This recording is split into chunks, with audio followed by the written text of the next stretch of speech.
turun dari pesawat langsung dijemput. 455 jemaah calon haji ini terdiri dari 397 jemaah dari Pindrang dan 53 jemaah dari Pangkep yang tergabung dalam kelompok terbang 31 Embarkasi Makassar. Ratusan jemaah calon haji ini akan menerima bimbingan selama di asrama haji Sudiang.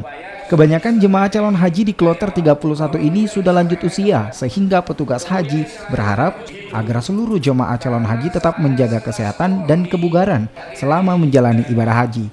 Apalagi saat ini kondisi cuaca di Arab Saudi sangat panas, bahkan mencapai 48 derajat Celcius.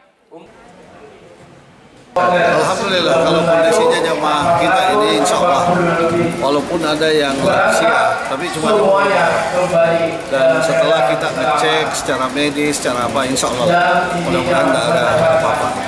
Jumlahnya sendiri ada berapa Bapak? 307 perempuan 90 laki-laki. Sejauh ini Pak, Bapak untuk himbauannya sendiri kepada para jemaah itu seperti apa sih? Kami cuma mengimbau pemerintah daerah supaya menjaga betul-betul kondisi kesehatan fisik. Karena ini perjalanan ibadah ini kan bukan cuma ibadah tetapi juga perjalanan fisik. Jemaah haji dari Pangkepnya 53 orang. Kita gabung dengan Pindrang. Hari ini jumlahnya itu 400 lebih. Itu kita berharap jemaah ini menjaga. Pertama jaga kesehatan. Kedua jaga nama daerah. Ya.